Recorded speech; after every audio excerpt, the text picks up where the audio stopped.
The Nephilim sightings are going to start soon. Consciousness has been enslaved. Your consciousness does not need your physical body to survive. It's the thing that's necessary, it has to be there. It's the coding that projects this world we currently live in. He said, I want you to read the Bible. We got reptilians on just outside of our frequency zone. Six-dimensional beings, the ancient builder race. Ideas are the highest form of intelligence, and that leads you to truth and clarity. The Nephilim sightings are going to start soon. Conspiracy and chill. If obviously aliens, our galaxy is insanely huge. We're just one planet. They would have needed a minimum of 6 feet of lead shielding in order to get through the 25,000-mile thick Van Allen radiation belt. This is real. They really did fake the moon landing. The world is infinitely older than that. And I mean the world with human beings in it. Skull and Bones is like one of the villains in the Legion of Doom. He said, I want you to read the Bible. The biblical flood, the Tartaria mud flood. Conspiracy and chill. The Nephilim sightings are going to start soon. The bull god ball. He said, I want you to read the Bible. There's magnets in the basketballs. There was a political party, a third party called the Anti-Masonic Party at a point in the United States. The Global Pandemic Treaty. Conspiracy and Chill podcast. Ari Asulin, you are a software engineer, programmer. You are a composer, researcher. You studied at Arizona State University.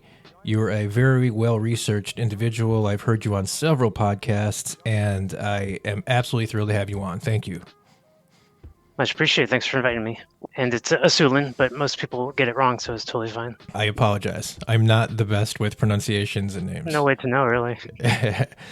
All right, man, where to start? So, I've listened to you, as I said, on a few different podcasts, and, I mean, you seem to be very well researched on the electric universe, Tartaria. I love your Saturnian cosmology, how you explain that. I was kind of hoping maybe we could start with your idea, your reconstruction of the Earth timeline history, if that's okay with you. Oh, absolutely, yeah, I'd love to. And I could just dive right in if you want, but yeah, that'd be great. Yeah, let's go. I kind of just a little bit more about me. I really never expected to be into this stuff. It wasn't, say 10 years ago, much at all. I was just kind of surprised by the stuff I was seeing on Facebook. It was at the time Google Plus when it existed, and a couple other networks that just distributed all kinds of forbidden media. And there was so much of it. A lot of it was fake, some of it was real, but it was all very mind-opening. And I never really expected that nobody would be able to solve it. I've read these authors that came pretty close. Every time they always came up to the solution, but they never provide the full solution. They're too afraid of calling out, essentially, the powers that be. And I'm really no different. I'm following, in this community of literally millions of people who are trying to call out the powers that be and trying to determine who they are and so forth. But in the end, I think it wasn't about what faith you've put your time into, which theory and so forth. It's about, what does the solution look like? And because I'm a programmer, because I look at the world simply on functional terms, I feel like it was easy for me to sort of piece together some of these conspiracies and some of the ones that were controlled opposition, the ones that were fake, meant to, fret us up instead of finding what we want. And it all came down to functionality.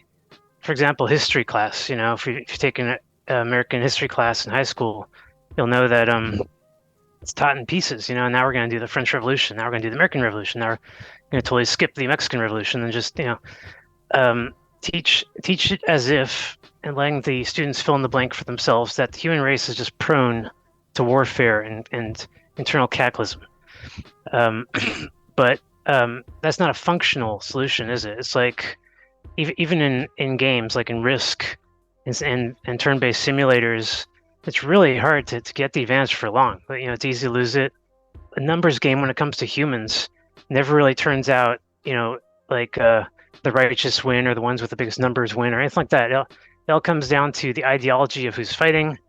And it turns out that all of our wars, all of the human wars in history, we're not being told the reasons why they happened. And I mean, all of them. I mean, like World War II, we're not taught the reason.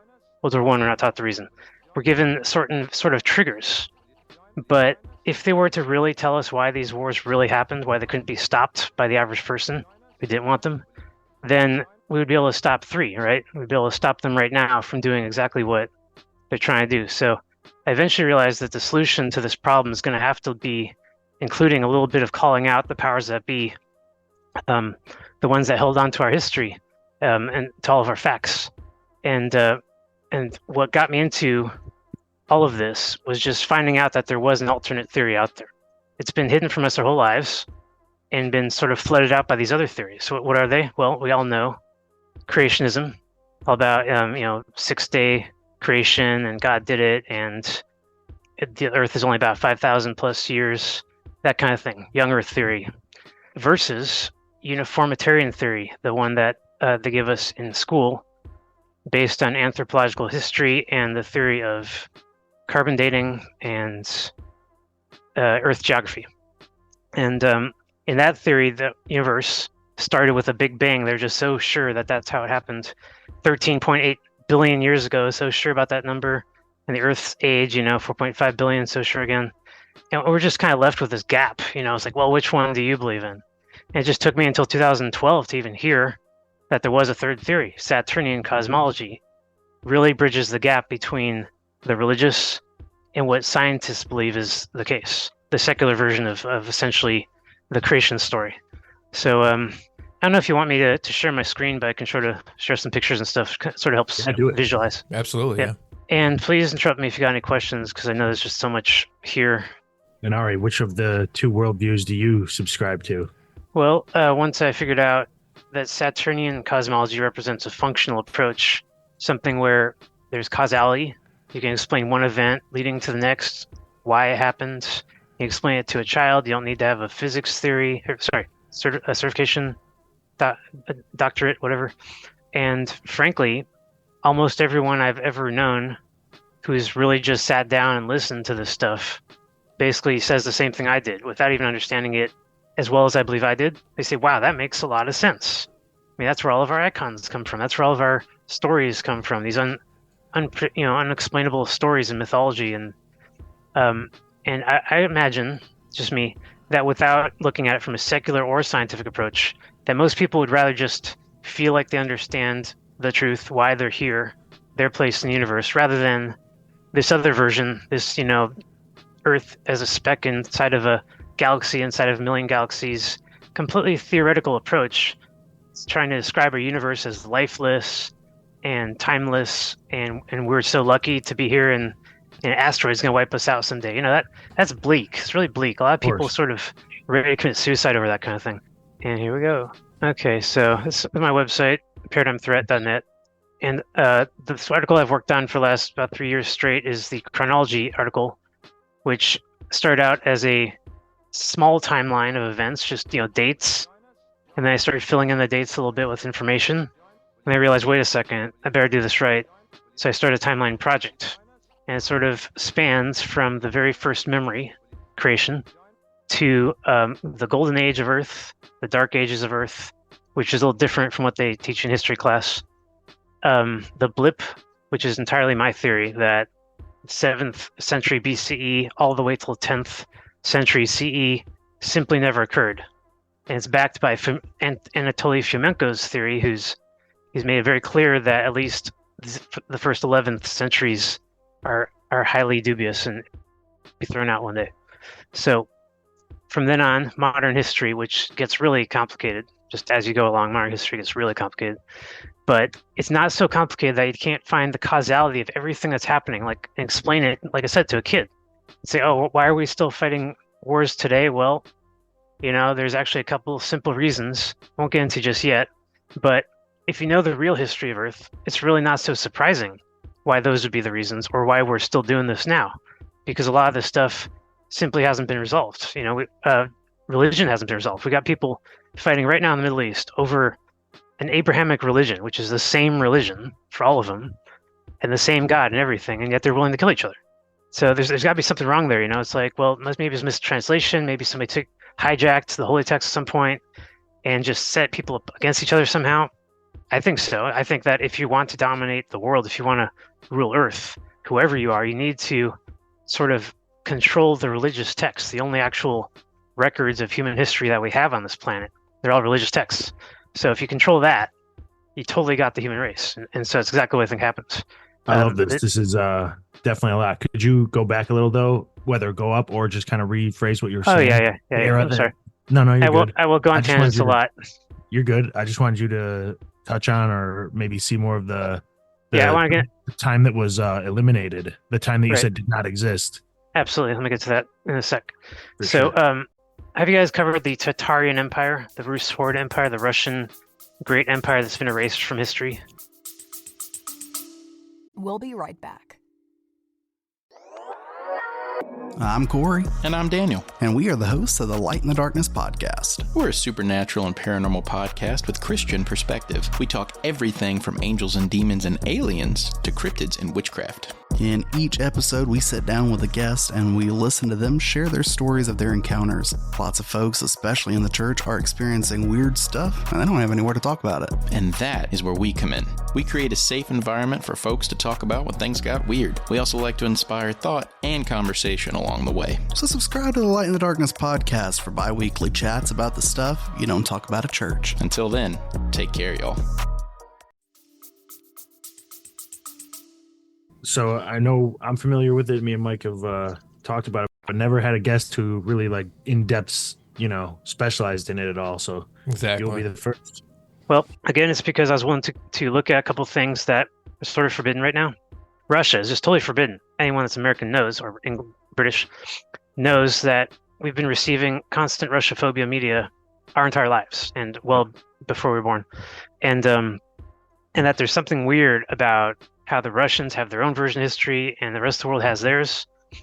And then in the 90s, when the USSR fell apart, they had first sponsored this guy, Anatoly Fomenko, to do a mathematical approach to history, just put all the text together on giant timelines and just try to compare the events and see if they really are unique events happening over 100,000 years of human anthropological history, or if somebody actually literally duplicated the events and pushed them back into different timelines.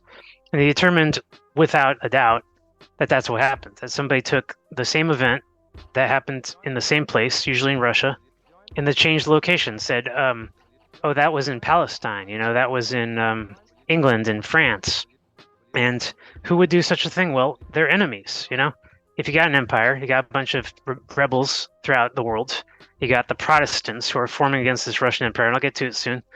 And they hate the empire so much that they name the locations differently. They name the people differently. They're villains and so forth. And at the end of the day, where we got to here with the Protestant version of history, all locations have been renamed, and nobody remembers this Russian empire yet. This picture I'm showing here, you see neoclassic architecture. And let me pull this in a different tab here so I can zoom in.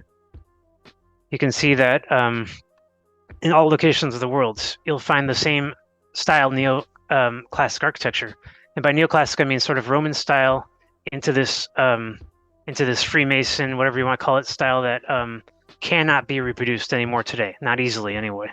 Everyone sort of agrees these structures were created by some unknown means, unknown till today. The last time these structures appeared was the late 19th century, early 20th century world fairs. And those world fairs, if you look up the official history, it was that these structures were built all over the world in the 19th century for the purposes of a fair and then taken down after the fair. That's the official history of these buildings. But just if you're willing to be open-minded about it, it's more likely these buildings existed since 15th century when they're most likely built. They exist all over the world. They're all the same for the most part, adapting some of the cultures that they subsumed into their empire at the time. But now that they're gone, the Russian Empire is gone. They left behind all this evidence that they certainly used to exist. We know the Romans didn't get that far. We know they didn't get to Tehran and they didn't get to Australia. So the Russian Empire did. And it's not just Anatoly Fomenko who suggests that human history might have been obfuscated and lied about, but actually a series of authors, a whole bunch of them. And one of the more popular ones, Immanuel Velikovsky, he's the one that wrote Worlds in Collision. That's in the 60s. He wrote a book that said all of the Old Testament stories that we heard, including the Exodus, these are stories of interplanetary cataclysm with the Earth, Mars, Venus, and the other planets too. And that the humans simply saw these events, wrote them down in texts, and then over time, the planets all left to the outer orbits, their final stable orbits, and nobody could understand the context of how these stories were possible. And they became mythology. They became misunderstood. So back to the timeline. The first thing that everyone in all civilizations on Earth remember is the Golden Age. And I say all civilizations. That's, European with the Bible and the Quran, and then Eastern with the Tibetan books. With I have it all listed here. But Yellow Emperor in China of Taoism. That's what I was trying to think of. And then in America, in Mesoamerica, with the Mayan first man mythology, and how the first man, his body came apart to create all of the men and women that spawned on the earth. It's the same thing in the Bible. The first man was Adam. It's just that we assume that Adam was, a human. But this story was redacted from the Southern Hemisphere version of it, where Adam was this towering figure in the sky. So let me describe that real quickly. The three plasmoids. In the late 90s, Anthony Pratt came up with this Pratt theory, where he discovered that Southern Hemisphere mythology constantly references the third man, this figure that looks kind of like a guy with his arms up in the air, but sometimes it looks like a duck-shaped figure. But it's been carved over rocks a million times, like almost a million times throughout America and Southern America. So he said that must have been because the humans saw these three plasmoids in the southern hemisphere of the Earth in the early times of human emergence. And so his theory, which he does not buy into Saturnian cosmology, says this must have happened from some kind of comet or other events, which is fine. But with Saturnian cosmology, we have this complete theory. Let me grab the image here. I have an image there. In the 2000s, a character named Wallace Thornhill, British guy, came up with his theory of the collinear configuration being backed by plasma physics and electromagnetic physics. Where Velikovsky said he made all these claims in his 60s book, he ended the book saying, I have no idea why any of this happens. I don't know why planets would act that way. But here we're in the future, we know about plasma physics since the 90s. We've looked through the Hubble telescope, and we determined that the universe is almost 99% made of plasma. And that's the first state of matter, not water and air and earth. Those should actually be second, third, and fourth. It's mostly plasma, and that means it's mostly electromagnetic influences, pushing and pulling, because that's what electromagnetic energy does. And he came up with this collinear configuration, saying that the first phase of Earth's creation involved the brown dwarf Saturn connecting with the Earth's sun for the first time. And before that, Saturn was floating around the galaxy as a brown dwarf. It had Earth inside of it as a dead, lifeless rock. And it had a bunch of plasma on the outside, just sheaths of layered plasma. It's layered because it's different frequencies, different amplitudes. Just like the Aurora Borealis sort of shows up in layers. So this configuration occurred the moment Saturn and the Sun became in close proximity, which occurred because Saturn is negatively charged, Sun positively charged, and they're pulling on each other. It was inevitably going to happen. And it also occurred because the previous planets that existed in our solar system had died off and created room in our solar system for the rebirth cycle to occur. Again, very different from the way they teach us in school. I'm going to show you a quick video here. This I saw in a carnival, of all places. I did not see this, in a science. It just won't go full screen, so I'm going to go here and go. I think I've seen. Is that where there's an unknown object like siphoning plasma out of the sun? Yeah, you tell me. What is that black thing right there? Yeah. Umbilical, right? It looks like an umbilical. 100%. I saw this in a carnival because those are the only people interested. Apparently, NASA's not going to tell us about this stuff because they dismissed it completely when it came out, saying that this is nothing more than an angle, a weird angle that the camera happens to be in on Earth. Our camera showing one of these known tendrils sticking out of the sun, which again they don't really tell us much about them, but apparently they're well known to NASA, and they're just sort of sticking out at us in a weird angle, causing the image of a sphere, like a planetoid, sort of sticking out of the sun. But we can also say, aside from their vague interpretation, which doesn't really add up, and you see things moving right there in front of it, so that doesn't add up. And the way it tears away from the sun like that, almost like a violent birth. And so when I first saw this, I looked up on Facebook. I saw a bunch of people, 2012, suggesting, "Oh, that's a planet being born." And I'm like, "What do you mean? No one tells us about planets being born from suns." And they're like, "Oh yeah, NASA lies." Like, "Oh, okay, wow, mind blown." A lot of investigation go through. Obviously, it took me a lot of years to sort of start piecing all this together and find the actual theories, foundational theories that explain it all.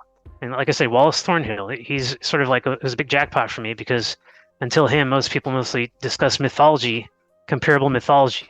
As convincing as that is, it's not very grounded in science. So yes, that's a planet being born. Happens all the time. And Wallace Thornhill will explain that in his model, planets basically, here's his model, form slowly within suns as the sun's interior, hydrogen, helium, fuse together to form even heavier elements they don't tell us about, which in the sunspots, if you look at the sunspots, they're black, just like the tendrils in that video were black. That's because the contrast we're using on our camera to see the sun is turned way down, so we can sort of see, without blinding ourselves. And all the stuff that's black is actually just a lot cooler. So the tendrils are cooler than the sun, and the black sunspots all over the sun are also cooler spots.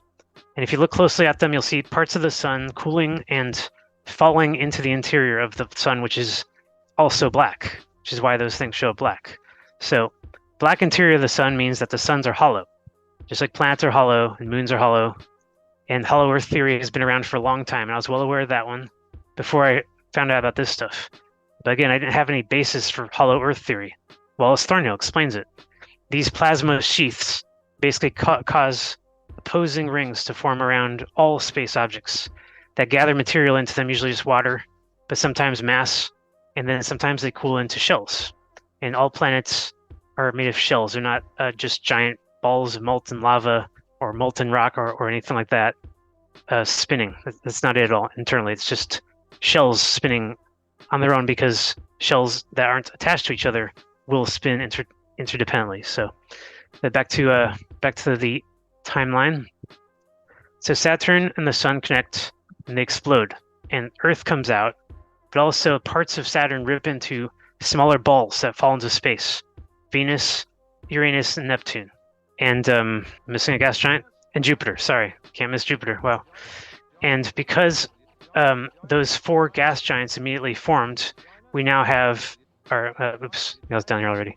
We now have our collinear configuration made of all the planets that we're going to eventually have. Here we go. So again, starting from the top, Sun is where it is, it's fixed in place. Saturn is now connected to it and rotating around it. But we can't see the sun because the collinear configuration is sticking out directly away from normal line from the sun. So we see Saturn in the sky, and we see Jupiter behind Saturn, but we can't see Jupiter yet. And then in front of Saturn, let me get a better angle here.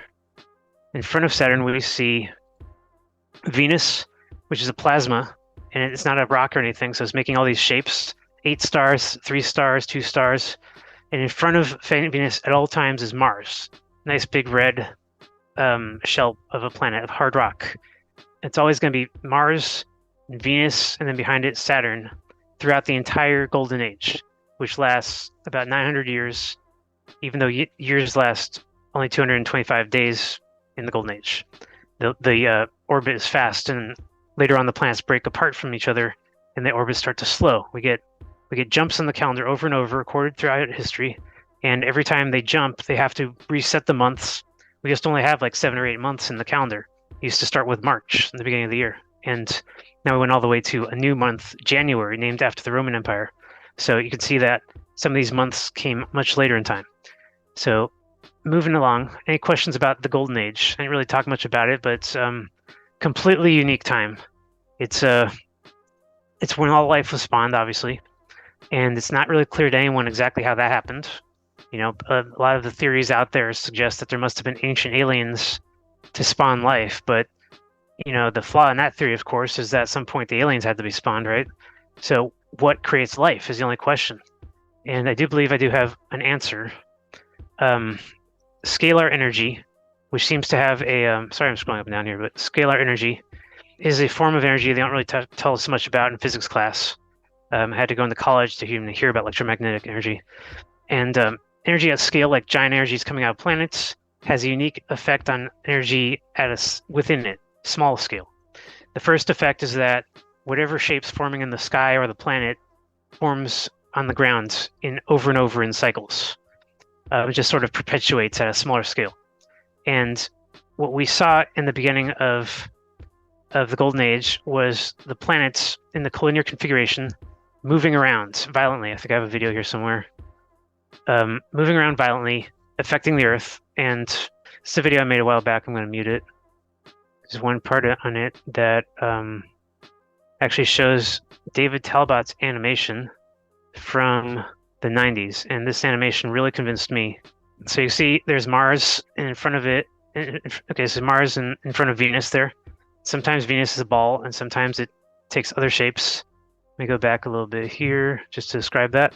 So this is what they saw throughout the Golden Age, a giant ball in the sky. And that's why Baal, one of the first earliest gods, is named after Baal, or why Baal is named after Baal, however you want to do it. Or why some people suggest that baseball is named after an old pagan god. It's because the first god ever seen was a ball in the sky. And you'll see a lot of similarities of simple words like that, as this progresses. The ball in the sky started to rotate because the Earth was rotating. The whole collinear configuration was. They saw night and day. And the Bible says, God separated night from the day and all that. First said, let there be light, and then they created the seas and all that, right? So these series of events are reflected in the Bible and all the other ancient texts too. That the Golden Age started out with a cataclysm. In Roman mythology and Greek, you got the god Kronos, or Odin, I think, gobbling up his children in the mythology in both versions. And then the biggest son rips out of Kronos' belly, frees all the other gods. This is what happened in the collinear configuration. It started out as a very peaceful configuration, periodically interrupted by moments of extreme cataclysm. And yeah, please stop me if you have any questions. Let me get back to the capture. If I stopped for every question, we would never get anywhere. No, there's so much, right? I'm glad we started a little earlier. The planet cataclysm event on the timeline? Like, how long ago is that? The Good Saturn. question. All right, let me get out here. All right, so here's just a brief timeline there. The very first memory was 4,077 up to around 6,000, depending on which culture you look at. I have a list of dates up here somewhere. So that was like the Genesis event. Genesis event, let there be light, right? That first event, which the Westerners basically think is the first memory, and Southerners, including Africans, which their cultures have just been destroyed, by the way, but they used to believe in that goes on much further back than the Golden Age, the before creation time, involving those three plasmoids, and they had their own version of it. Like I said, the first man theory. But the Westerners, Crusaders, Spanish Empire, so forth, did destroy most of that stuff, the British later. And in their version, the one we're taught, creation starts with God creating the earth and heavens and all that stuff right after creating light in 6 days, in 6 short days. So each day represents a long period of time, and throughout the Golden Age, essentially. And the first couple of days happened at the beginning of the Golden Age, where essentially there's just a lot of cataclysms. Let me go to that Kronos picture just to sort of depict what I mean here. Here's some paintings.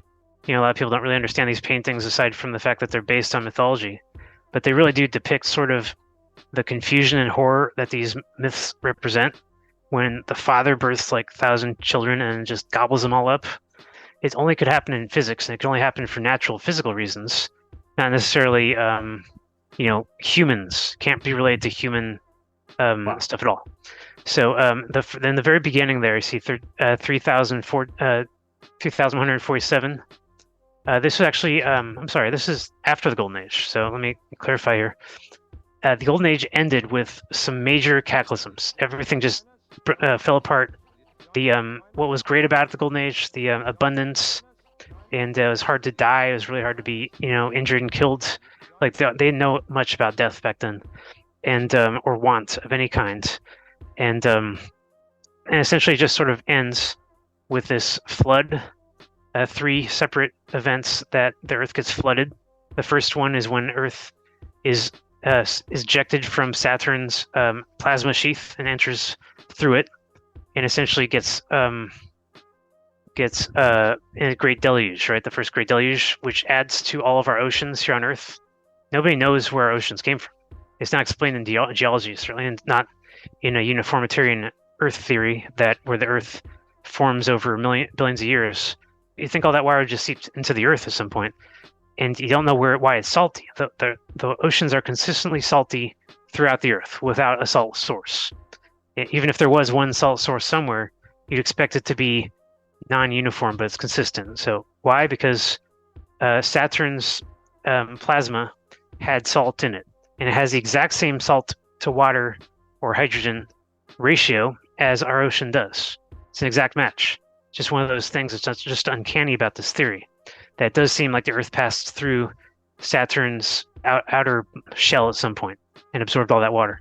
Another thing that's uncanny, if you look at the tilts of the Earth is slightly tilted, gives us our seasons, and Mars is too, and Saturn is also, and so is Venus. And it's, I think I got Venus wrong, but Earth, Mars, and Saturn all being on the exact same tilt is a statistical impossibility. That should not happen. So many people in so many fields should agree that should just be impossible by chance. Coincidence on top of coincidence. But it would be explained if they all had the exact same spin axis at one point in the past before the cataclysm tore them apart and they kept their spin orbits. And that's why they match. So again, uncanny coincidences, which can be observed today, right now, show us that the creation of our planets is something entirely different from what they told us, and something has to explain these coincidences. So yeah, to answer your question, at the beginning of the Golden Age, there was some planetary cataclysm, and at the end, at the beginning of the Dark Ages, starting in 3147, according to the Bible and Western sources, this one basically the Dark Ages. This event was remembered in the Bible as the Garden of Eden and the humanity being cast out of the Garden of Eden. We're told that it happened because we ate from the tree of knowledge. That was our fault. And without really understanding why anyone would say that, let's first look at the tree. The collinear configuration was also known as the tree of Yggdrasil, the giant world tree, which is just a big collinear tree, and you find this in mythology all the time. You'll find that like there's Middle Earth, right, in Lord of the Rings and a bunch of other ones. And it's never really explained. Middle what? Where are you middle of? I used to think maybe Hollow Earth. But really, it's all over our actual mythology. And certainly Norse mythology, which talks about each realm. Now, each realm has a very specific condition. There's realm of fire, there's realm of ice, there's realm that you can't go to, there's realm that you can at the north, which is really pleasant. So, very simply, the tree of Yggdrasil is the tree of life. It's the Tower of Babel. It's all of the mythology towers or trees that at some point came apart and formed everything that we know today. And you see that in Indian mythology as well. In the Western Bible, the tree of life was hidden because we ate from the tree of knowledge. The tree of knowledge was also known as Atlantis. Atlantis, let me get back to that one right here. I don't have any good pictures for Atlantis or any reference points at all, really, honestly. All I know is that Atlantis was in the most ideal locations during the Golden Age, where power of the collinear configuration was so abundant and ever-present that gems and emeralds were growing out of the ground, and it seemed like magical times, essentially. Technology was sort of just springing to life. It wasn't inventing itself, but I mean, you could grab an emerald and you can just meditate, and you can store a memory into it, and you can hand it to somebody else, and they can see the memory that you just had. Stuff like that. That it's really hard to account for these days in our conditions today. We don't have anything like that. We saw these stories later on, though. We saw them in the Mormon Bible, Book of Mormon. Joseph Smith has a playback device, some kind of ancient buried playback device that, while the Mormons end up believing it was a golden tablet, the initial versions of that story were that it was an emerald tablet, and that this definition is kind of lost on people in the 19th century. But Joseph Smith had an emerald tablet that had a very specific function. It stored tons and tons of memory, unlimited actually. It used an infinitely indexed database, not software, not technology or anything that humans had to invent, just stuff we know about science. If you store a wave energy at a different frequency, you can store two waves together in the same broadband. And you can store energy in crystals that can stay there forever. You can store energy in capacitors and in watches inside quartz crystals as long as there's an energy battery plugged into it. So we know these things about energy. We're not using it right now because the powers that be insisted on a digital format, which takes no advantage of any of this. And we're sort of kept in the dark. Thanks IBM and Microsoft for the monopoly. It's very, very effective. And we always assumed that monopolies and planned obsolescence and stuff were all simply profit-driven. But actually, this is more about suppressed technology, stuff that we've known about most of our human history, and then just sort of lost it in the last 2 centuries as a result of the war. So back to Joseph Smith. There was something really interesting about his story. I'm jumping way ahead here, but he had a story from the ancient past when the Tower of Babel came apart, and Moroni, apparently this giant from Jerusalem, went to America way back then, and he just recorded all of his memories in these emerald tablets and left behind, or had somewhere in his workshop, the devices to listen. If you use these devices correctly, you can play back everything and keep it stored forever. If you use these devices incorrectly, you literally pull the energy out of the crystal and it's gone.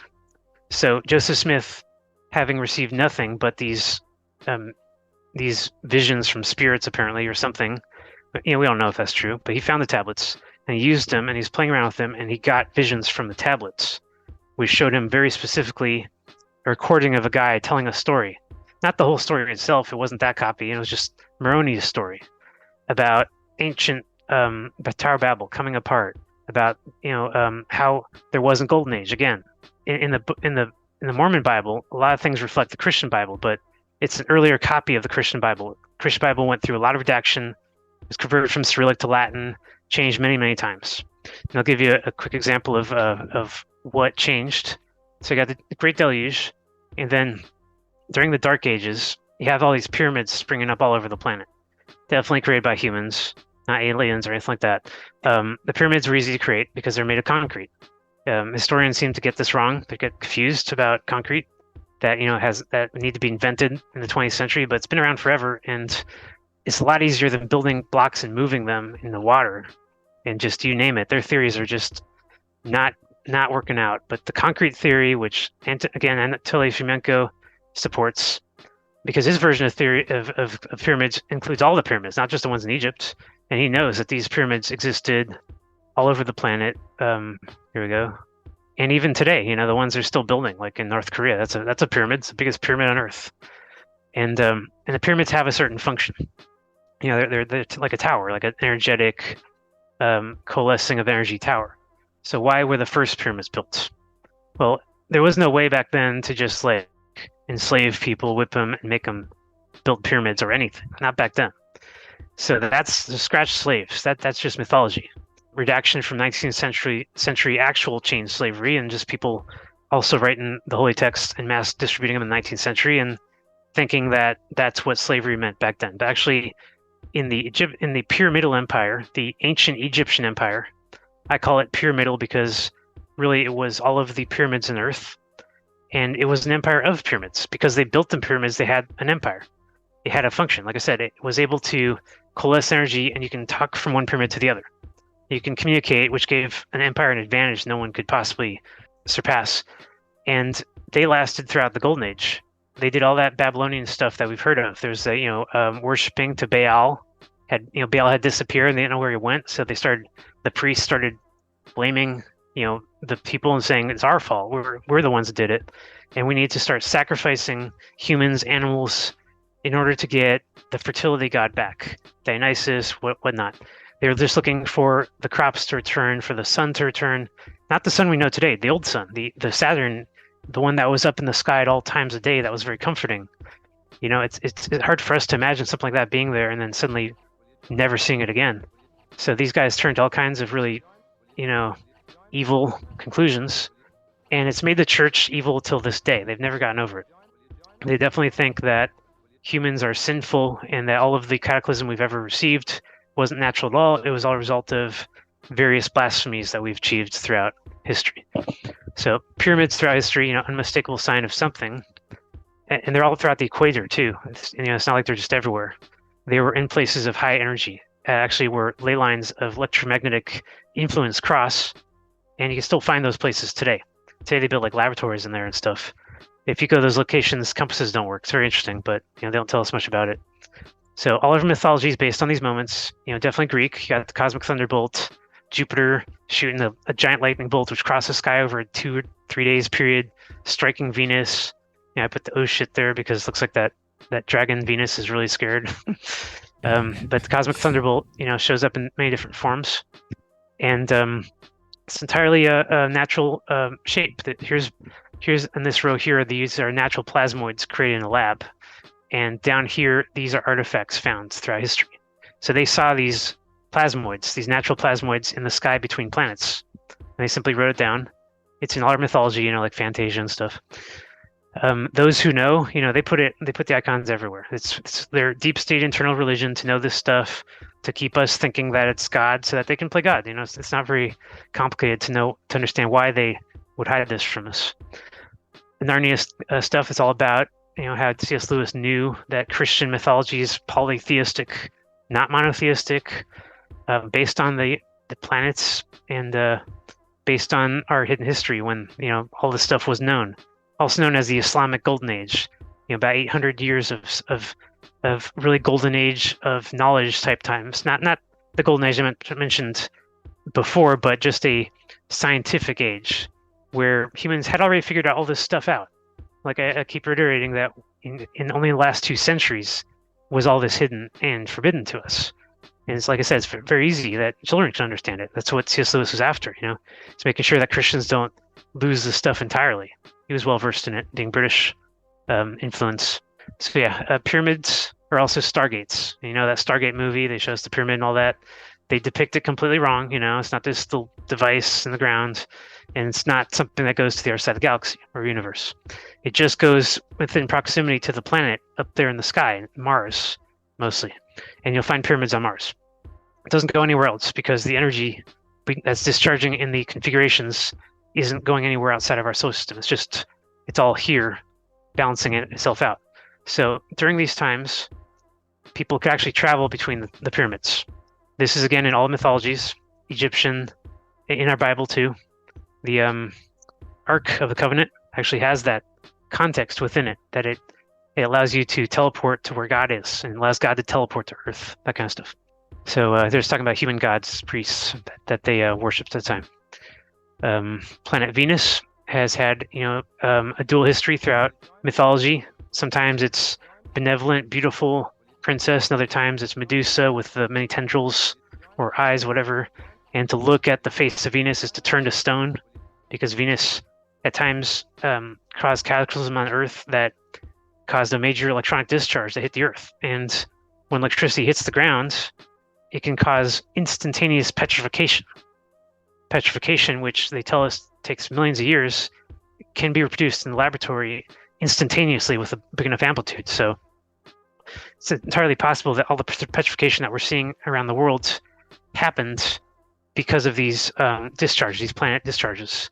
And the mythology, which otherwise cannot be explained, like Medusa or Lot. What's the other one? Yeah, that's it. Lot's wife turning to stone. Right, I was going to say, I have one right here. Sodom and Gomorrah, those guys turned to stone. That was one interplanetary cataclysm with Mars. Mars aligned with Earth many times during the Dark Age. Okay, so let me get to the timeline. Sodom and Gomorrah is just a random event when Mars aligns and Mercury aligns on the other side of Earth, and all this energy passes through and destroys 5 cities of the plane. Completely destroys these cities and petrifies people caught out in the plane. People didn't know what to make of it, but the priests, like I said, they insisted that there must be some reason that God destroyed that city. And so they looked at, who were there at the city, and they say, well, they had some promiscuity in the city, and a lot of people like to just rape people and so forth. So it goes. Of course, it was the enemies of the people living there, the Westerners, talking about an Eastern city, that probably weren't telling the truth. So I don't know if these Westerners are even, honest about that one aspect. Was there sodomism in Sodom and Gomorrah in those two cities? Probably not. We don't know. But anyway, they couldn't figure out a reason why it was destroyed, and it just stuck for so long and became this term that means sin. It means every time this stuff happens, it's because God showed up and destroyed a town. And now go back to the priests and start praying to God and give up your ways. And that's the only solution that the priests are offering, or God's not going to let you into heaven. Most of the time throughout human history, humans didn't believe in heaven or hell or listen to priests or go to churches or any of that stuff.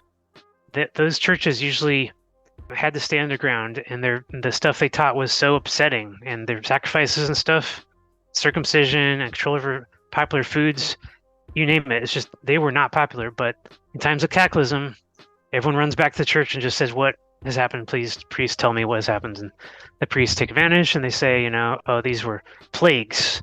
It must have been the Pharaoh's fault." A lot of modern theologians, philosophers, definitely called these things into question.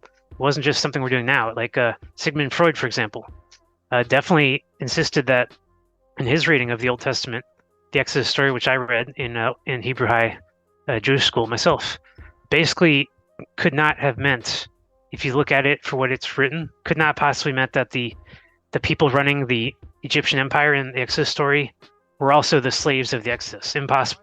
He said the Exodus was the upper class, the priest class, leave Egypt, not the slaves. The slaves stayed in Egypt. That the story is all wrong if you look at the earlier versions of it. So the Exodus story was when in 1492, interesting date, right? Again, they don't tell us the dates for a reason. The comet Venus, it was in a comet shape, exploded out of Jupiter's belly through the eye of Jupiter, came right through it, and streaked across the sky on Earth. And the Earthlings thought, this is going to be another cataclysm. And they went to the priests, and the priests said, well, we really couldn't predict this one. We have no idea why the Trinity triform God, which used to appear as in the sky, like I said, Jupiter, Saturn, Mars, and Venus, why it was one God in the past, why it would split into different planets in 1492. They couldn't explain that to the people, and the people are like, are you kidding me? You guys don't know why this was happening? And the Exodus, as a result, was because the priests had to leave their position of power in this pyramidal empire. Then no one would listen to them anymore because they couldn't predict the gods anymore. And that the gods were doing weird things, which made it really clear that the priests weren't their representatives. I can go on all day about that. So the pyramidal empire, the Exodus event, was the end of that empire. 1492 was the end. And the people sort of left the authority. They definitely stayed in Egypt. The slaves are still there and stuff. They continue to have pharaohs into modern times. But the ruling class was gone. The deep state, the church class, whatever you want to call them, the Atlanteans, the ones who believed in monotheism, the ones who insisted that they have to follow 10 commandments and have a covenant with God and under circumcision, all those kinds of people had to go underground in the Exodus event again. Exodus, right? And in Asia, you got this dragon story about how after Venus streaked across the sky, the dragon regarded the sun. I mean, it's the sun in every painting. I know the mythology is all redacted by the communist government, but the paintings really show the dragon regarding the sun. In this moment, Venus stops being a dragon and becomes a ball and finds its current orbit close to the sun, where it continues till today. Planets changing orbits suddenly and violently really shouldn't be that surprising in an electric universe. And that's because in an electric universe, we're applying electromagnetic theory, which is also applied in atomic theory. And in atomic theory, you got atoms that have electrons jumping state, and they jump state violently. They don't do it like gradually.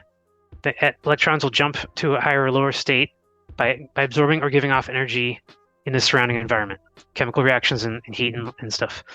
Planets do the exact same thing. So Venus, having gathered too much energy within Jupiter, pops out of Jupiter, becomes its own planet, and heads towards the sun, towards a positive energy source, and then gets to that next energetic layer, its orbit, which isn't an orbit so much as a layer, and just stops and gets stuck there. So that's what the Chinese remember, and I agree with them. That's what happened. And then something really interesting happened right after that. the Bible says that as Joshua was leading the Israelites from Egypt to Israel, which again, let me just say these locations were changed. Egypt originally meant anywhere in the Egyptian Empire, which later meant Russia, because that was the biggest location for the biggest empire of the world. So Russia was an original name for Egypt, and the proof of that is in the Gypsies. Gypsies have the word Egypt in them, and they all come from Russia, or at least they come from the east. So this empire has been disappeared from history, and then there's these gypsies left over, right? It makes sense. So back to the Exodus story. One thing I'll mention, in the first version of the Exodus story, it's different from the version that we know today.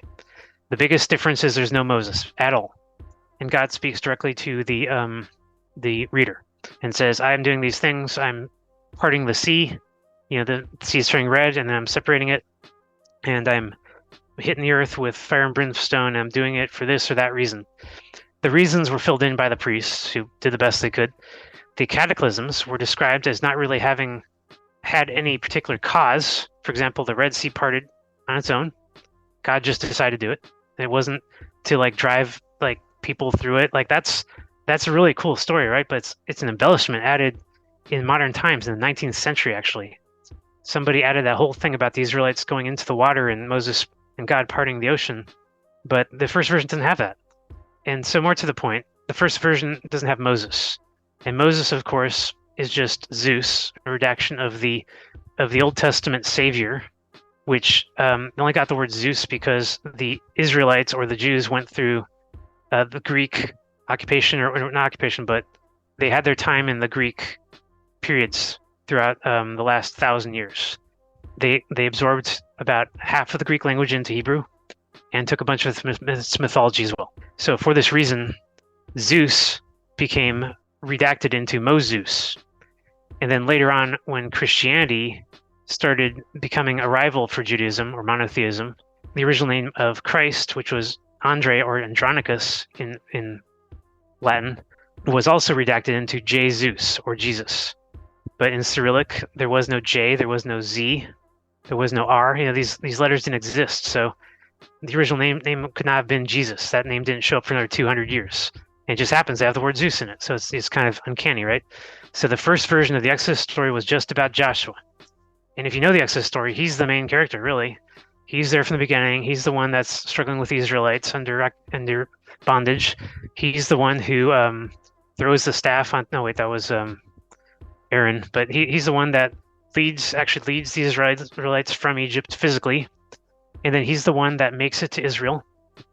Moses never makes it to Israel. He gets stuck in the mountains because he pisses off God at the very last second by cursing. It's, ridiculous, but they couldn't really find an ending for this guy in the fourth version of the Exodus story when they're redacting it, and they don't have a grave anywhere or any reference in Jerusalem for Moses, or anywhere else on the planet for that matter, or in Egypt. So they had to do something about the fact that Moses is the main character of the story but doesn't appear in any references in the world. So they got really clever. If you watch the Ten Commandments movie, I love that movie. It's an awesome movie, but it's pure propaganda. At one point, Moses is banished, by the Pharaoh. And the Pharaoh says, and let it be written that we're striking Moses' name from all records, and we're cutting him out from all knowledge, and it will be as if he'd never existed. It's like, oh, great, way to keep good, book records there, Egyptian Empire. I mean, if that's really the story, then yeah, sure, of course Moses would disappear. And the only way that we'd know about him is through oral Torah and tradition. But, just looking at this more clearly, he wasn't in the original version. It was all about Joshua. And the weirdest things happened to Joshua, not Moses. In 1442, the sun stands still during a battle that Joshua is fighting in Israel, trying to conquer the lands. And also it's interesting, in Joshua, I think 10:9 or something, God shows up to Joshua and says, hey, don't worry about this battle. I got you covered. I'll give you the advantage here. And he's like, oh, I don't know about that. What are you going to do for me? And he's like, he lists 50 or so kings that he's already killed. And Joshua's like, oh, okay, fine. It's called Kings, I think. It's called Kings or it's called Joshua 10:9 Kings, something like that. The point is that there's a weird event that's remembered in Africa, in Middle East, where this character Joshua, or Yeshua, or Jesus, really, if you look at the letters J and S, had the sun stop for him in the middle of a battle. And the only reason why that would possibly happen is in that moment that the Venus encounters the sun, there's yet another dramatic discharge of energy as Venus has hit its final energetic balance level and just pushes energy back onto Earth and to the sun, just energy flowing in all directions. Energy that hits the sun, hits the Earth, forces it to turn its axis momentarily, even though it's spinning, in its tilt axis, which cannot change. We all know that poles cannot shift. All that material will just start shaking up if the Earth's pole or any poles would ever shift. But this happened for a moment, just enough for the sun to stop still for a matter of hours.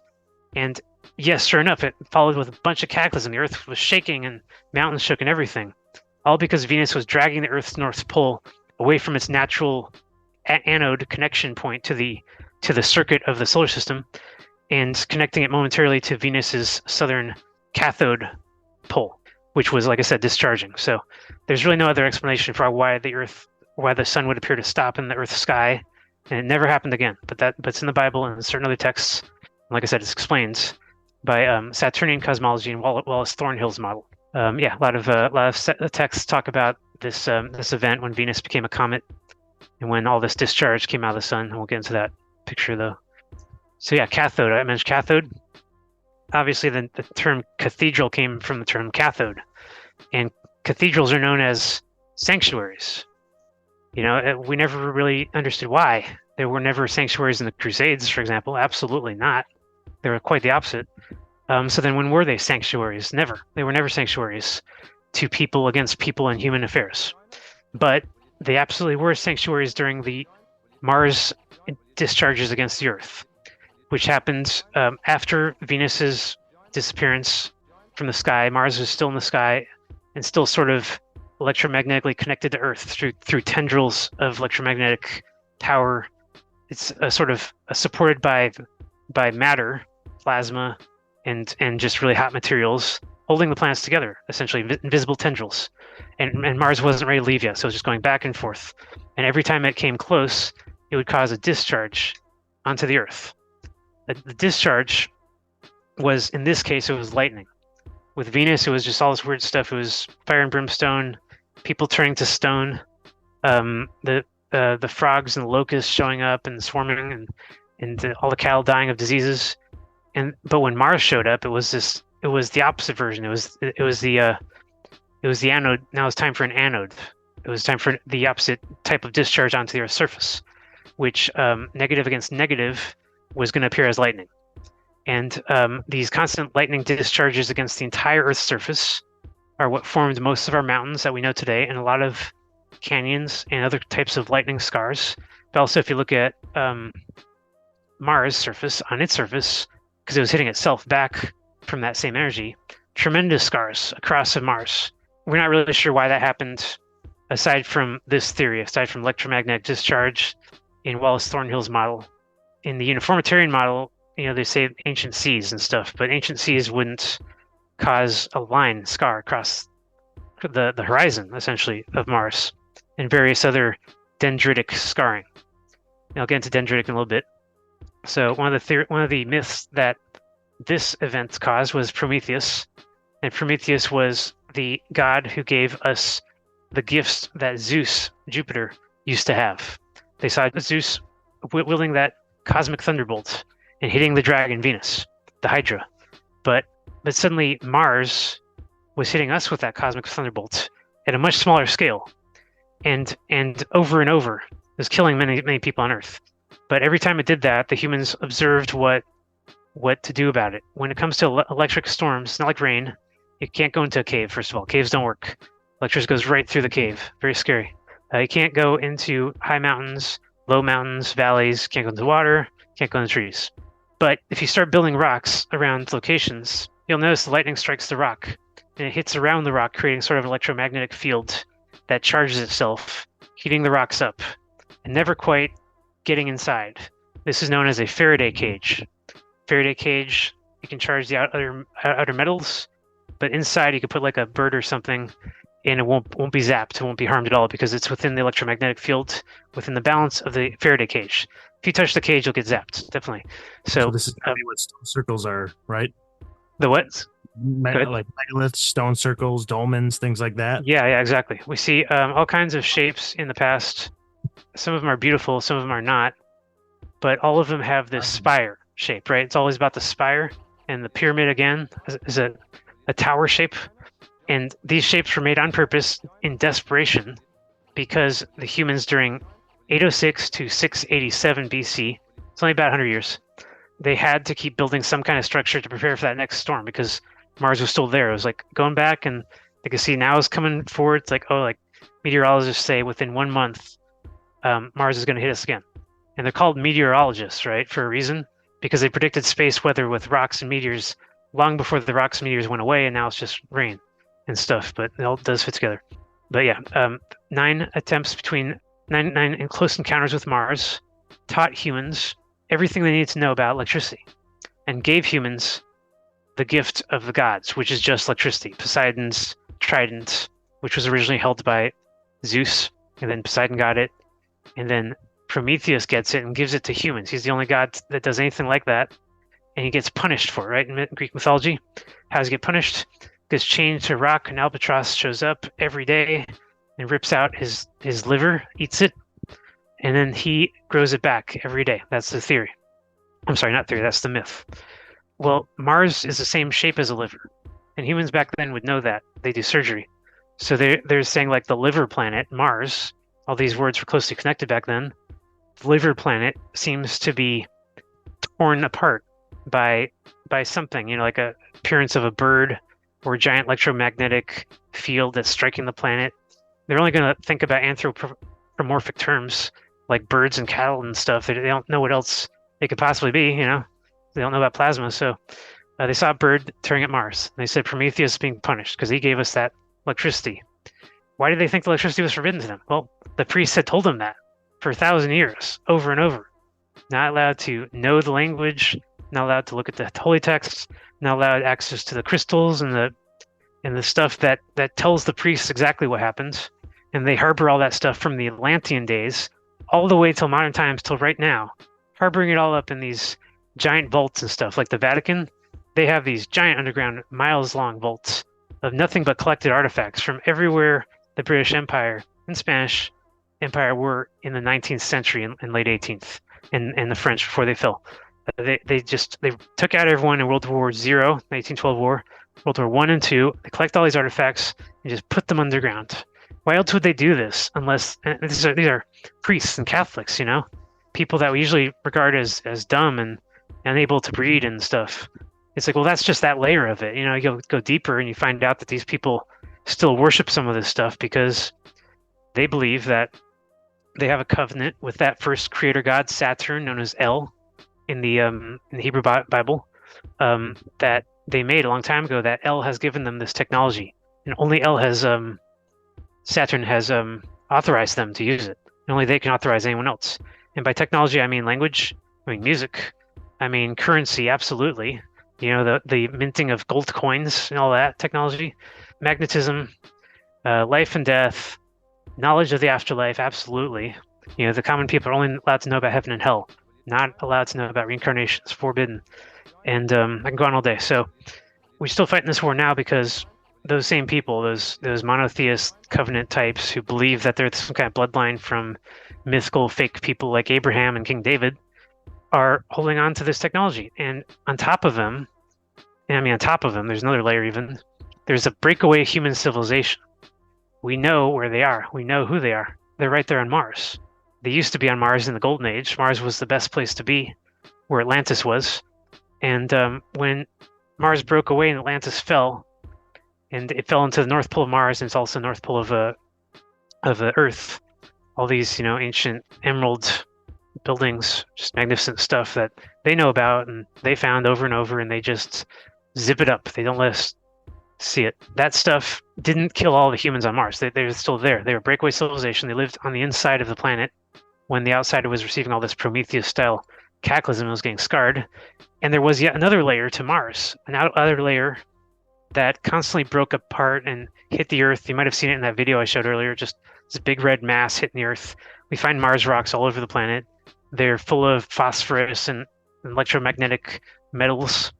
During the cataclysms, Mars would pull that material back towards itself and leave Earth material here. People regard it as celestial material because it literally separated from Earth material. But it was just electromagnetic Mars just pulling itself back into that shell again. And like I said, that's where the myth comes from. It wasn't just a lightning scarring on Mars. It was also the entire outer shell of Mars being ripped apart and then healing, reforming every day. So where's that shell today? After the final encounter with Mars, it broke apart and could not reform and became our asteroid belt. Not a surprise, the asteroid belt's right there, right outside of Mars in the next energy level. Any questions about this so far? I want to know your thoughts on, since this timeline and perspective changes things massively. Yeah. What do you think of the Druids then? Where do they fit into this? What were they really? And what if some of the years are missing? Was there no Roman Empire versus like the Druids and that type of deal? Yeah. So I can get into modern times because clearly you can see that there was this cataclysm and it shaped things in an unforgettable way, but then we sort of forgot later. So what happens? So the first basis for why I would claim that there would be a blip that would span such a long period, when I haven't seen anyone else claim this yet, is I am basing it on Fomenko's claim called the phantom time hypothesis. Right. You might have heard this theory by many other people too, but in most people's versions of it, it's only about 200 years or 300 years. And maybe it's enough to say, well, that's the whole Roman Empire, and so the Roman Empire never existed. But Fomenko goes so much further, and he's a Russian, and he had all this text from the Kremlin that no one else could see. And he's atheist, by the way, and he's very secular. And the USSR didn't like what he was doing, and they didn't give him access to 19th or 20th century material at all. So he used what he could. And he said, look, there's a 1,000-year gap. And not only am I sure about this by comparing timelines, but I also know exactly how they did it. It's a very simple explanation for the that's an ugly thing. I'm not going to show that. It's a very simple explanation for why there's 1,000 years specifically for the gap. Here's a picture of Fomenko. He's a big nerd from USSR in the 90s. We're competing big time with the USSR in the 20th century, and they kept beating us, and we kept lying. It's shameful. I like being American for a lot of reasons, but we have a lot of lies we got to work through. Space race was a big lie, Apollo missions, and all that. Oh yeah. And we sort of just had to beat the Russians, at what they did. What they do, well, they put humans into space, which is really freaking hard to do. It's dangerous. And we had to say, no, we can go all the way to the moon, and the moon is way far out there beyond the Van Allen belt. It's out there in, outside of Earth's magnetic field. A lot of Russians and people at the time did not believe that the moon was that far away and that humans could leave the Earth. They didn't think that. But the Westerners were so sure of it that we did that moon mission. And I'm jumping ahead, but it's interesting stuff. The Apollo missions were started all the way up to the point when, the theory goes, they were canceled and told, and the pilots were told to go along with the cancellation because of the need for Americans to beat the Russians in a technological race during nuclear war, Cold War times. So apparently, and this is the only theory I believe, so that's why I'm even mentioning it, this really adds up for a lot of reasons, because you can't leave the Van Allen belts. There's so many reasons why you can't. And the Russians tried to, and they sent a woman up there and a monkey, and you get close to the Van Allen belts and you just die. The Earth keeps you alive, and you can't leave it for that reason. So we've been lying about the Russians for a long time, and we lied about Fomenko when he came up with his claim. We just sort of ignored it, and at all levels of secular, religious, mathematical, and definitely historian. And he called out our history big time. He said, look, you guys realize that you're just following this one guy, Scaliger, Joseph Scaliger? You realize that he was a priest involved with the Catholics' version of history? I mean, do you realize that everything we teach in school about Columbus and ancient Egypt and stuff came from the Catholic Church? A lot of people just don't realize this, and he's trying to get people to at least understand that we don't have a lot of references for Western history. We just have that one Scaligerian copy, mass-produced and mass-taught. And it's not even the version that Scaliger wrote. He even points out that we're mass-producing a fourth edition of a book that he wrote, the first edition of, that had been heavily redacted. We don't even know who did it. he suggests a person that he thinks did it, but he doesn't know why that person would screw up Scaliger's version of history so much. And he's trying to explain to the Westerners that they have to fix their history, the last 1,000 years of their history, because they have everything wrong. And every country has their own version of history to a little bit. When it comes to the royalty, when it comes to kings and queens, how they're all intermarried and how English royalty has a bunch of Russian blood, they're just completely in denial about it in every country. They don't want to admit to that stuff. They have a bunch of bad blood. They fought a bunch of wars, and they're just done with that topic. So you can kind of see when Fomenko's making these claims, he's getting nowhere. No one's listening to him, and we just automatically ignored him, and he just went away. So he wrote a bunch of books, published a bunch of videos, and just endlessly, did a bunch of research on it. He's still alive. No one really cares about it, but he makes this claim that the 1,000 years was added almost by accident. The first version of the Bible, Cyrillic Bible, written by this Russian Tartarian Rus Horde Empire, right after the crucifixion, and I'll get to that in a second, did not say in the year 1300 AD, and Anno Domini means in the year of our Lord, which doesn't mean God, it means the most recent savior, the sun. Everyone was a pagan sun worshiper since the sun showed up for about 1,000 years now. This has been a sun worshipping planet. But a lot of people started to redefine the words, sun into the word son, son of God. And as these Spanish conquistadors are killing Mayans and Aztecs and knocking them over the head and saying, you don't worship the sun, you worship the son of God. They didn't know better, and they know what was being done to their language. And now these words are forgotten. But like I said, for a long time, it was all about the sun. And Fomenko simply points out that in the year of our Lord was Anno Domini, starting with year 0. The only reason that year 0 started was because, well, actually, Fomenko doesn't point this part out. He doesn't say why it started, but he says that it was not a 1. It was just a letter for Lord, for the sun. And so every year that's 1380 AD is actually 380 AD. That's his claim. The mistake came from the Protestants. The Protestant Western Reformation was not a protest movement against the Catholic Church, which itself has no reference point for ever having existed, just like the Roman Empire. No proof that it was ever there. Instead, you have this Russian Empire, this Greek Orthodox Church that was redacted into the Catholic Church that we know today. Redacted by purging, by fire, by warfare.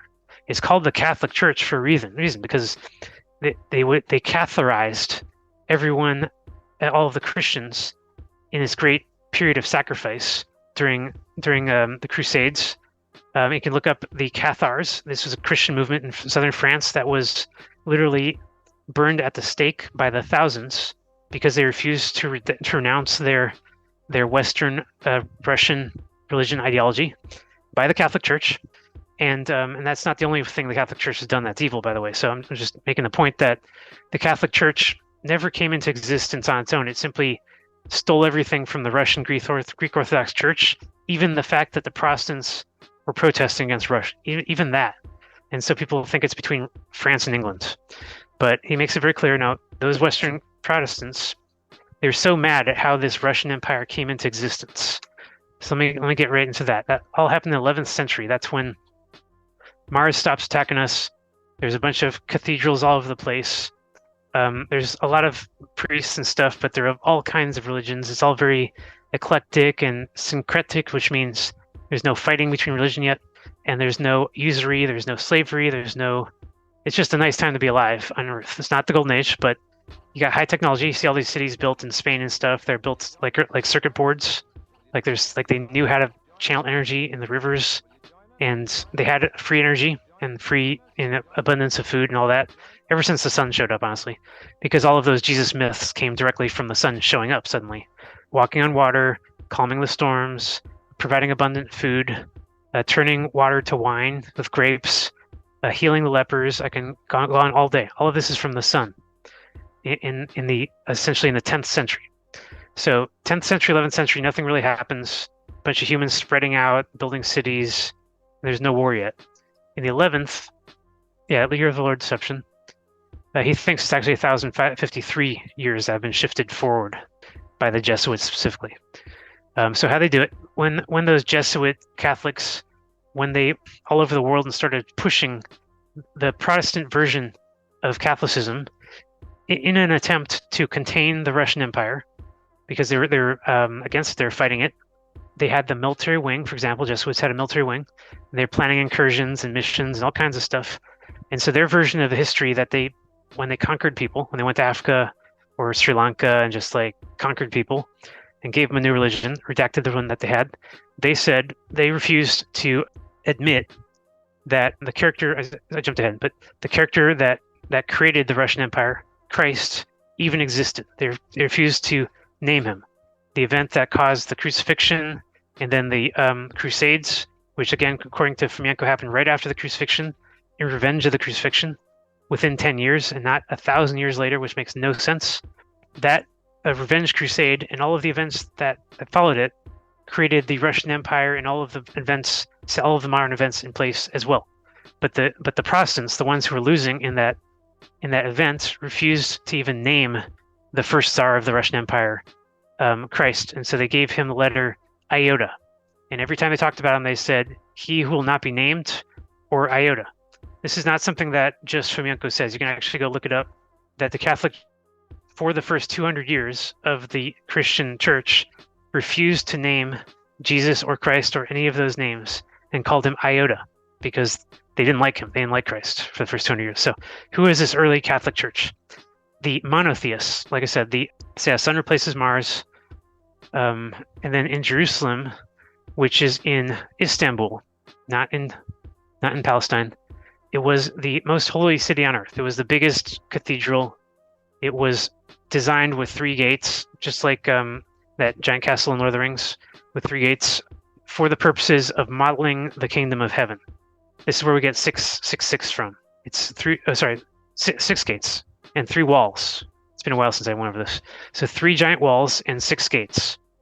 They saw this in heaven in the first place. They saw the Star of David appearing in the front of Saturn in the Golden Age, and they said, "That's the kingdom of heaven. That's heaven up there."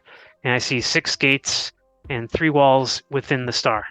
So the point is that the first model of Jerusalem did actually copy that model and look like this. Currently, it looks like a mosque and doesn't look anything like this anymore. But what it was a location where the monotheists were convincing everyone that their version of history, the unpopular underground version of history, they're trying to bring it back out again. They said, cataclysm's over and we can all worship the sun, which is fine, but just as long as you accept that the sun up there in the sky is a son of God, the Old Testament god Saturn. And the people are like, "Where's Saturn?" And they're like, "I don't know, he disappeared, he's invisible now." They're like, "Well, I'm not going to believe in your invisible religion." And it really just did not work for a long time. Today we believe in invisible gods, but in the polytheistic days, they saw the gods up in the sky. There was no reason for anyone to believe in anything invisible. So when these Istanbul monotheists in the 11th century were trying to convince everyone to worship an invisible god that no longer appears as the bigger god of the one that is visible, that they all do worship, just because they're trying to get them to follow the 10 Commandments. That's all it is. The first commandment says, "You should do not worship other gods before me."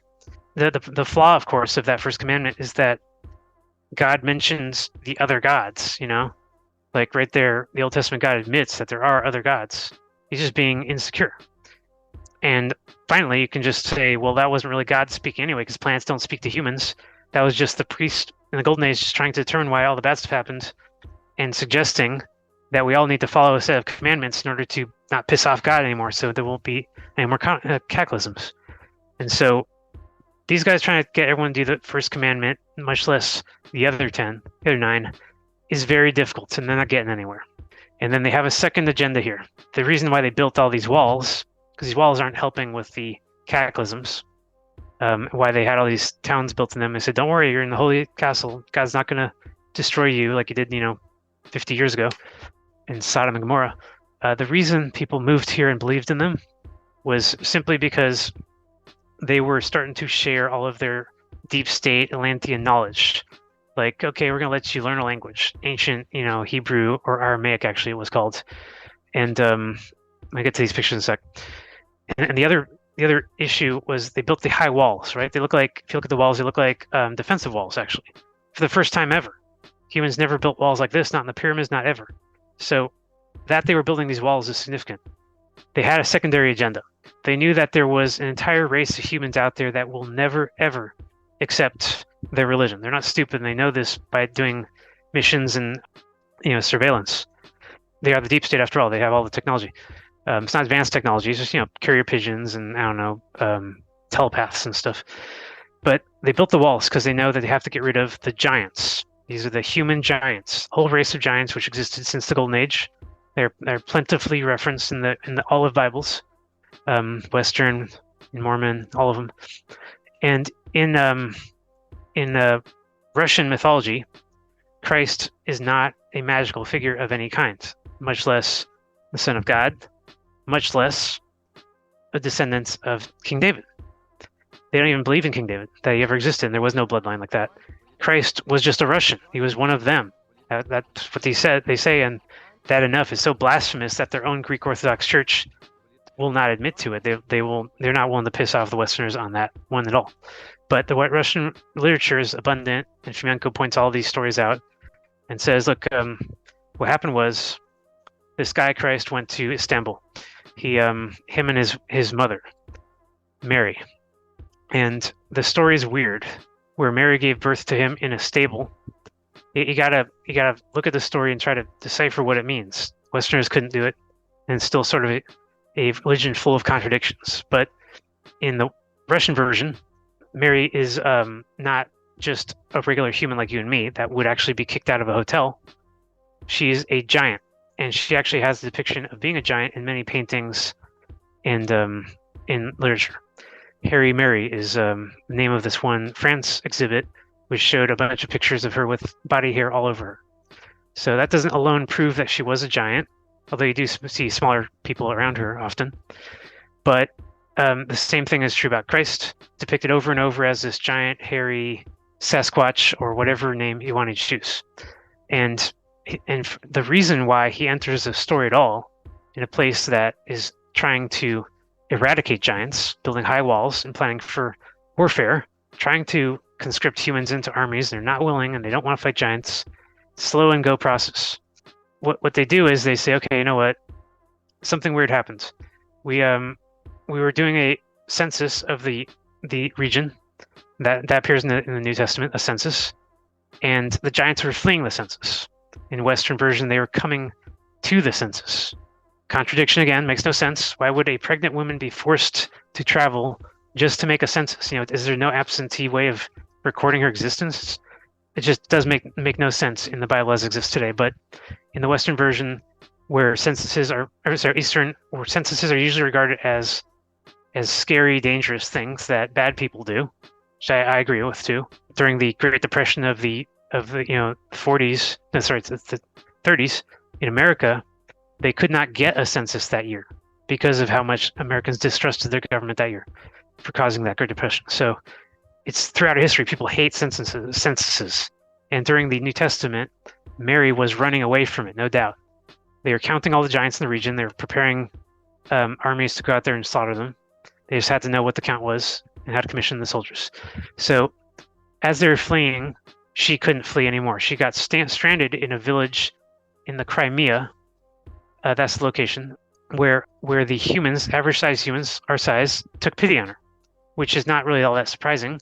Not everyone agreed with the agenda back then. But not only did they take pity, they convinced the invading soldiers to also not slaughter her and not kill the baby that she was about to give. So Mary, she was in pain. She's on the ground. They didn't know what to do about it. So they gave her a cesarean. Again, in Russian version, Christ was born of cesarean section, which fills in a bunch of other contradictions and myths as well. The Holy Grail, the cup used to contain the blood that was spilling out of Mary during the cesarean, because it's very messy. The spear of destiny, the Holy Spear, with blood on it from Jesus. That again was used to carve the cesarean section on Mary, and had Jesus and Mary's blood on it, and it became a holy relic later. These things were just stored in castles and stuff for hundreds of years, and then as Christianity became so popular, everyone was like, where is the Grail? Where is the Holy Spear? they're real things, and they had simple explanations. Another one is that Julius Caesar and Alexander and Muhammad, they all seem to have these weird coincidences in their lives that totally line up. They do the same things the same year of their lives and then die at the same age.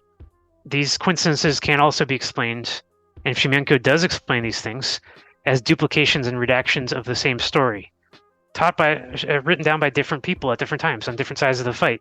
It's really not that surprising that the Russians would have a version, the people they're fighting and conquering would have a version, and then the enemies that would eventually conquer them would also have a version of Christianity. That they're all going to be different. So in the Russian version, this one character, Andronicus Christ, creates an empire. And he doesn't do it just by, okay, I'm going to go do this empire now. It's entirely by causality, which is why I'm into these stories, why I'm into this investigation. Everything that's happening makes sense. The first thing that happens is, here's some Bibles, by the way. The giants had their own religions, their own books. Most of the old books that were written in ancient times were written by giants. They used to live to be 300 years old. Wow, those are huge books. Right. They were around long enough to actually learn languages, come up with them, and know things and want to write them down. It makes a lot of sense why giants would be the first book writers, and why later on average-sized humans would redact their books into a different language, entirely Latin, and change the story significantly so that there's no giants anymore, and the version we have today. I totally finished ancient history, and now we're going to get into modern history, starting with Christianity and the Rus Horde Empire, the Tartarian Empire, and all that stuff that's been deleted and redacted from history. Thank you so much, Arya. We look forward to doing this again tomorrow. That was a lot. That was a lot. It's a lot of fun. I'm sure you guys will have more questions and stuff next time. Yeah. I just love letting you go because I'm learning so much. I'm literally writing things down here. I have Thornhill's name, Scalinger. I'm just taking notes so I could go look this stuff up too because I just love learning. Thank you, dude. Ari Asulin. Dude. So maybe serendipity, I don't know what it is, but I was listening to like a pseudo debate with Eddie Bravo and Dearth, the deep in the rabbit hole, the flat earth dude. Mm-hmm. And they were on Alex Jones. And this was posted like 4 weeks ago, and I found it on Rumble. And it was only like 20 minutes long, but it was like Eddie just going in on Tartaria and flat earth. And then he's like, yeah, you got to check out this documentary. It's Old World. It's called Old World Order. It's coming out. It's going to change everything. And I was like, oh, I got to check this out. And I watched it. It was like an hour and a half long. I sent you the link. It's got narco in it. I sent you the link. Like, it's got a narco is in it a lot. Narco is in it a lot. And I thought Ari would be a good fit in that too, because a lot of his work kind of crosses over. I don't know if they would, 100% line up, but like you said, no one really has 100% of the puzzle anyway. So all just pieces, right? And I don't know, man. It's a pretty wild one. And it does have me thinking though, like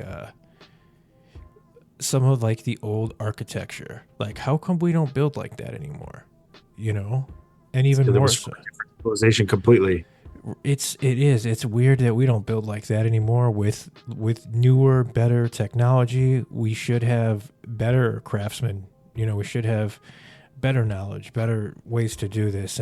And they just say their number one cop out is, well, it's just not financially, feasible. And it's like, okay, I get that, but surely there has to be at least there's opportunity for one company to do it. Like, at least, I don't know, like why can't they build like that anymore? And why did they build 30-foot tall doorways? They're the giants. I don't know, man. It makes you wonder, right? And Ari kind of just did his thing, and we let him talk. And I know some people will probably be listening and be like, why didn't you stop him to talk about this? Or Jesus was a giant, or this was that, blah, blah, blah. Like I said, some of the stuff he brought up, never heard it before. And that's where it is kind of like, wait, what? And then other stuff does fit. It has some interesting puzzle pieces that fit into the whole conspiracy web. Some of what he was talking about with his timeline and the Saturn stuff, and mixed in with some wild claims that I would like to dig into more with him. His work is extensive, so I mean, we can have that guy back on a bunch of times and he wouldn't even be able to touch most of his work. Yeah. That chart he was showing, like the visual aid, I still want to check out that website of his. There was some funny stuff that as he was going down that I was reading, and yeah, I got to look into it. Yeah, man. Yeah, some of the things were wild, but some of it makes me wonder. Some of it definitely has me questioning things. And he even said it when he was kind of rambling. He was like, hey, stop me if you guys have any questions. And I was like, dude, if I stopped you every time I had a question, we wouldn't get anywhere. So I think that was a big reason too, is like if we would have stopped him after every little thing and had him elaborate on thing, we wouldn't have gotten anywhere. So, and I know we had limited time with him. That's why we had to break this into 2 parts. We didn't have unlimited time for him to just go on and stop and elaborate at all times. We were letting him work his way through the timeline and split this into 2 episodes. So you'll get the second half, which we record the very next day. Yep. You'll get it when you hear it. So 2 episodes in a row of Ari. Stay away from pedophiles.